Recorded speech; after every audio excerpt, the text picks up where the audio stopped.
Job chapter 27, just a few verses, and then we're going to go into chapter 28, which is much more interesting in some respects.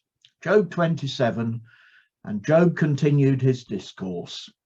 As surely as God lives, who has denied me justice, the Almighty, who has made me taste bitterness of soul, as long as I have life within me, the breath of God in my nostrils, my lips will not speak wickedness, and my tongue will utter no deceit. I will never admit you're in the right till I die. I will not deny my integrity. I will maintain my righteousness and never let go of it. My conscience will not reproach me as long as I live. Job is coming to the end of his speeches. In fact, we're coming to the end of that middle section of the book of Job, where we've got this cycle of speeches. You remember that in some respects, these chapters go round in circles. We've looked at the three friends. We've noted their strengths and their weaknesses. And now the whole thing comes to a conclusion. And we're going to turn from chapter 27 to chapter 28. And one thing you will notice in the New International Version that I'm using, you may notice this too in your own versions, that there's no ascription in chapter 28 regarding who is actually speaking. Now, the obvious conclusion is that it's a continuation of chapter 27. You can see why I went to Bible college for 4 years, can't you? And how well I profited from the course. Chapter 28 comes after chapter 27. But we're not certain that chapter 28 is from the mouth of Job. The commentators are divided on this, and in a way, there's no way of coming down on one side or the other. Chapter 28 is quite different from what's gone before, and that's why we're going to have a look at it. Some have suggested that it's not written by the friends or Job himself, that it's written by the narrator.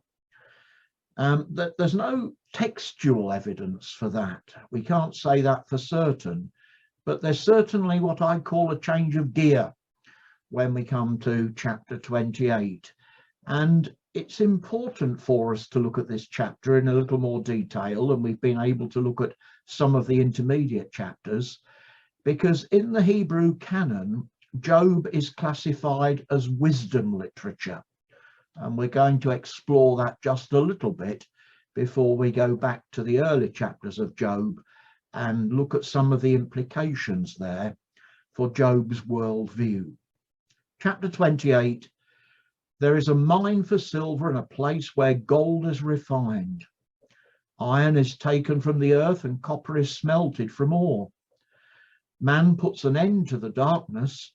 He searches the farthest recesses for ore in the blackest darkness. Far from where people dwell, he cuts a shaft. In places forgotten by the foot of man, far from men he dangles and sways. The earth from which food comes is transformed below as by fire. Sapphires come from its rocks, and its dust contains nuggets of gold. No bird of prey knows that hidden path. No falcon's eye has seen it. Proud beasts do not set foot on it, and no lions prowl there. Man's hand assaults the flinty rock and lays bare the roots of the mountains. He tunnels through the rock. His eyes see all its treasures. He searches the sources of the rivers and brings hidden things to light. But where can wisdom be found? Where does understanding dwell? Man does not comprehend its worth. It cannot be found in the land of the living. The deep says, it's not in me. The sea says, it's not with me. It cannot be bought with the finest gold, nor can its price be weighed in silver. It cannot be bought with the gold of Ophir, with precious onyx or sapphires. Neither gold nor crystal can compare with it, nor can it be had for jewels of gold. Coral and jasper are not worthy of mention. The price of wisdom is beyond rubies. The topaz of Cush cannot compare with it. It cannot be bought with pure gold. Where then does wisdom come from? Where does understanding dwell? It is hidden from the eyes of every living thing, concealed even from the birds of the air. Destruction and death say, only a rumor of it has reached our ears. God understands the way to it, and he alone knows where it dwells. For he views the ends of the earth and sees everything under the heavens. When he established the force of the wind and measured out the waters, when he made a decree for the rain and a path for the thunderstorm, then he looked at wisdom and appraised it. He confirmed it and tested it. And he said to man, the fear of the Lord, that is wisdom, and to shun evil is understanding. Now, whether chapter 28 is an interpolation, an interruption in a sense, to the main course of the argument or not, it does dwell on the subject of wisdom. And if that very last verse, verse 28, has a ring of familiarity about it, you'll know that it's quoted almost verbatim in the book of Proverbs. The fear of the Lord is the beginning of wisdom. What is wisdom literature? We're more familiar perhaps with the classifications of history and prophecy and apocalyptic literature. But in the Hebrew Bible, we've got a great chunk that we call the wisdom literature. The book of Job falls into that category. Arguably, a lot of the book of Psalms does as well. Certainly, the book of Ecclesiastes, which just for the sake of the record is more depressing in places than the book of Job. But what does wisdom literature mean? Well, wisdom is more than knowledge. Knowledge is knowing about something. It's understanding a subject. It's understanding the technicalities of a subject. Wisdom goes further than knowledge. In Old Testament scripture, and particularly in the book of Proverbs, which perhaps is wisdom literature par excellence, wisdom is a very practical thing. Knowledge can be theoretical. Wisdom, on the other hand, is much more down to earth. The wise person is the person who knows the secret of what life is all about. Doesn't mean that he or she knows all the answers to life's conundrums, but the wise person is a person who's discovered that what makes the universe tick is an understanding of who God is and how our understanding of God should be lived out in the practicalities of daily life. So, for example, in the book of Proverbs, you've got incredibly practical subjects dealt with, like how to handle your money and how to treat your friends. Now, Job doesn't deal with wisdom in quite that way, but it certainly falls into this category of trying to explore what really makes the world go round. And one of the things that Job has found unsatisfactory in his conversation with his three comforters is that their understanding of what makes the world go round is terribly mechanical. One of the things we noted last time is that there's not very much warmth and compassion in what they're saying. Much of what they say, technically speaking, is correct. They're saying that God is a God of justice and that there is an order and a purpose and a meaning to the universe. And we wouldn't want to dispute that for a moment. But it seems to stop there. They seem to fall short in their arguments of understanding what is really bugging Job, because Job's problem is that whilst he's not claiming to be perfect, he's not talking about sinless perfection or anything like that. He does believe that by and large he's lived a righteous life. And the misfortune that's come upon him doesn't make sense. It seems to be out of kilter with the kind of nature that he understands to be at the heart of God. His problem is, how can a God of justice and righteousness seem to treat him so unfairly, without rhyme or reason? And in some respects, not always, but in some respects, suffering can be alleviated somewhat if we understand where it fits into the overall meaning and significance. Some of the old medieval theologians latched onto this kind of argument, and they said, well, suffering may not be a punishment for sin, but God is trying to teach you something through it. And I don't know if you've ever read C.S. Lewis's book, The Problem of Pain. It's a very interesting book. But there's a very famous passage in that little book where C.S. Lewis talks about how God communicates his will to us. And he says something like this, and I'm paraphrasing it because I haven't got the direct quotation in front of me. He said, God whispers in our blessings. God speaks to us in our misfortunes. But God shouts to us through our suffering.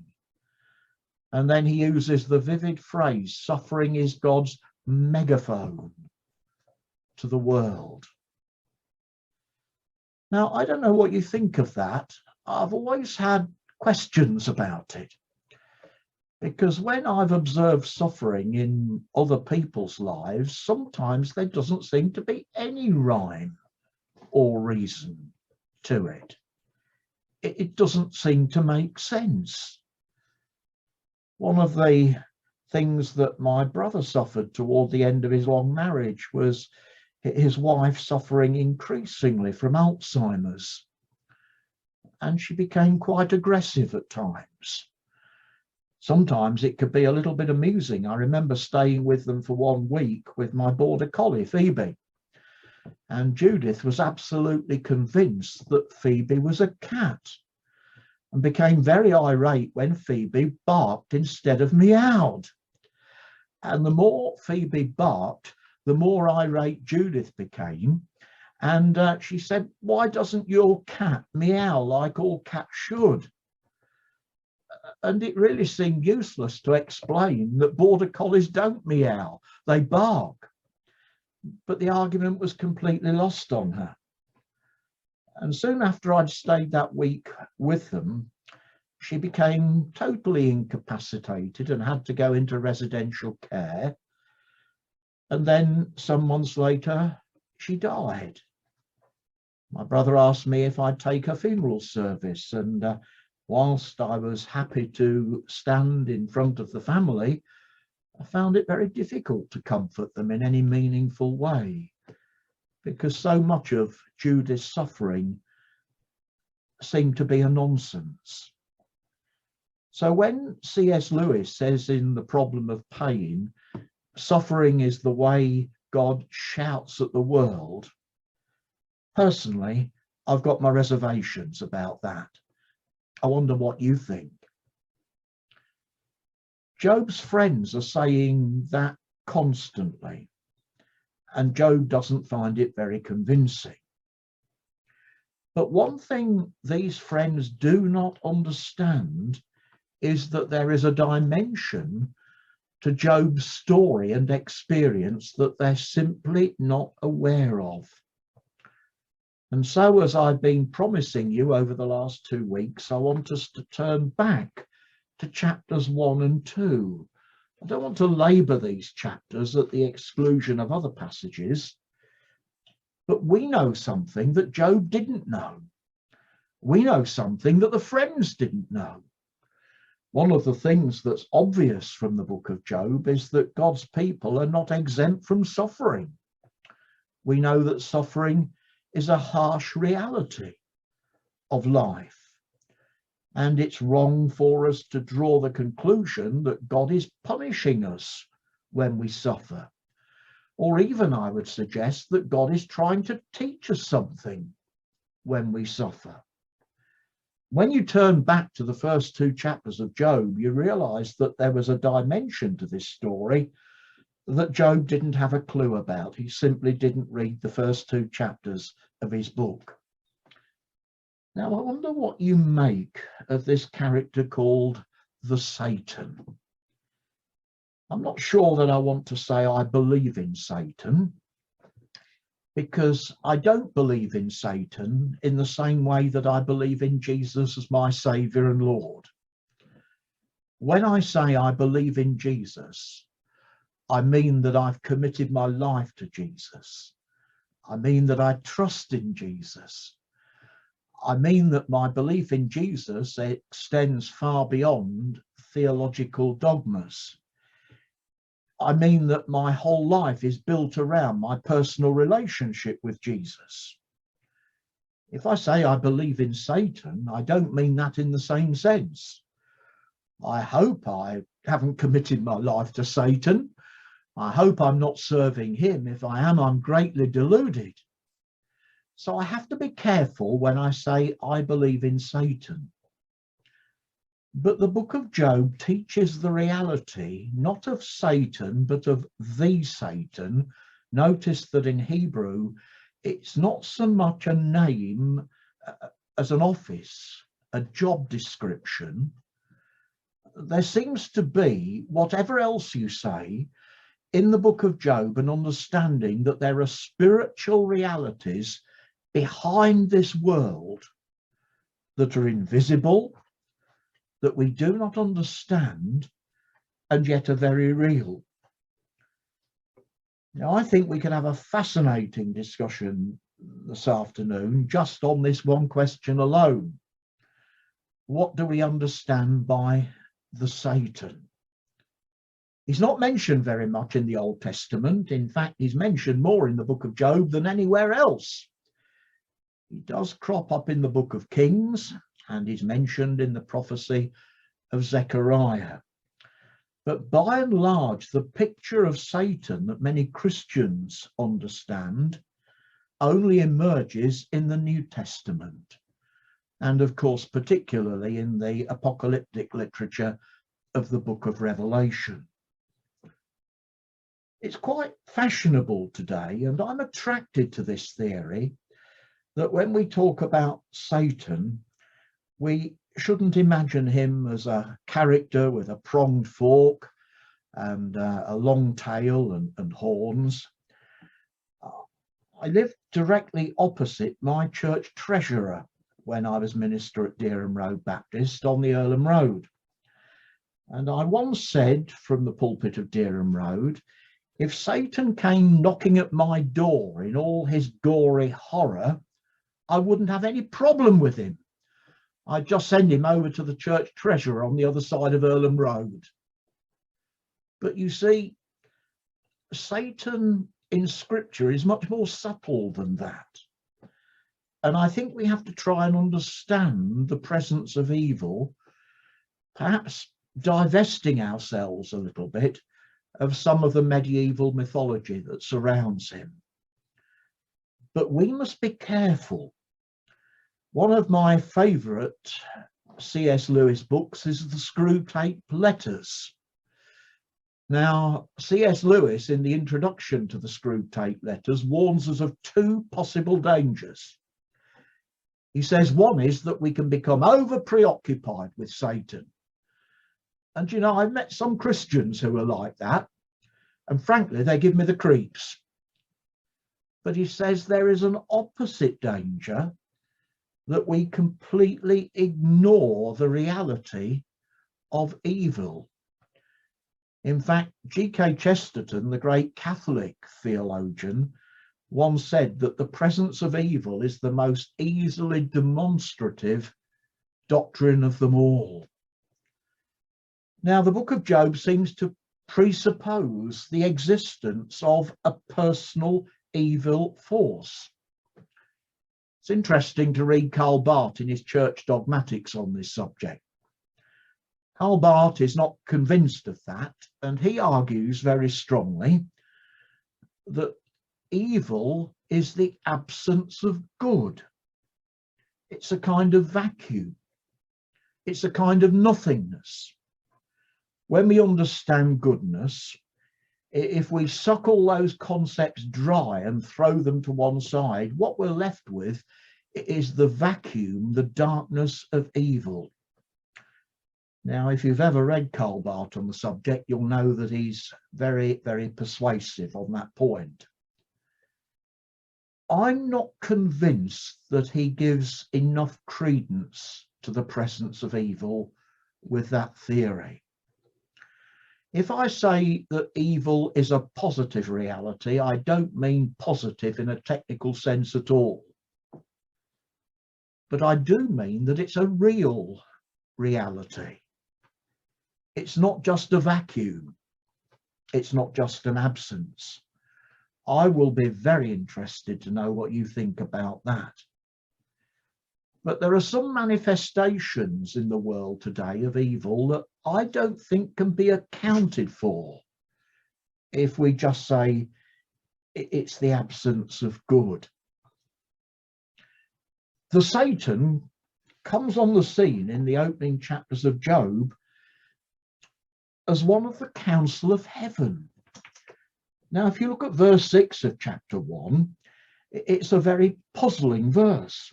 One day the angels came to present themselves before the Lord, and the Satan also came with them. The Lord said to the Satan, "Where have you come from?" The Satan answered the Lord, "From roaming through the earth and going back and forth in it." Being here and there, if you like. He's a bit non-committal, isn't he? But it seems that the Satan in the book of Job is a supernatural being somehow in the service of God. Now, we've got to avoid a massive mistake at this point. What we must not draw from the book of Job is that Satan is on one side and God is on the other, and they're both equal powers, one negative and one positive. The book of Job, and this is where the friends are absolutely right, is that God is sovereign and he is Lord, and ultimately all things are in his hand. But Martin Luther at this point talked about the Satan as a kind of fierce dog. Now, I've got to be very careful what I say at this point, because I've got Avalon standing right here beside me. And although I love Avalon dearly, he has got rather a big mouth, and I know that if he put his mind to it, he could really make mincemeat of my hand that's rubbing his nose as I speak to you. Perhaps the warning is, don't play with a dog while you're doing a Bible study. You can't multitask to that extent. But Luther said, the Satan is rather like a dog, and a fierce dog at that. But then he said, and I think he's got real insight here, the Satan is God's Satan. That ultimately God has control over the activities of Satan. We're not talking here of God being the author of evil. We're not saying that God uses suffering to punish us, or even always to speak loudly to us. But we are saying that in some mysterious way that we don't understand, and perhaps Job never did come to understand, God can use even our suffering for his greater glory. Now, if we believe that ultimately there was an open-ended contest between God and the Satan, we would be denying the power of the cross, wouldn't we? The teaching of the New Testament is that Jesus came to destroy the works of the evil one. That's clearly said in the first epistle of John. And if you read the book of Revelation, and I'm not suggesting that that's the subject for our next series of circuit Bible studies, I wouldn't want to be expounding Job and say we're going to move on to Revelation next. That would be too much to handle in one go. But we know that the story does end well, and ultimately God is triumphant. But in a way, that still poses the problem. And it's a problem we're going to return to in our next study, our final study. Why, if God is all powerful, does he give a certain amount of leeway to the Satan or to evil, or however you like to think of that? It's still a puzzle. It's something Job didn't understand. And in a way, wisdom literature doesn't give us an easy answer to that at all. Because in some respects, what wisdom literature is designed to do is to just raise the questions rather than provide the neat answers. Well, I'm going to leave it there because I think we've got more than enough to talk about.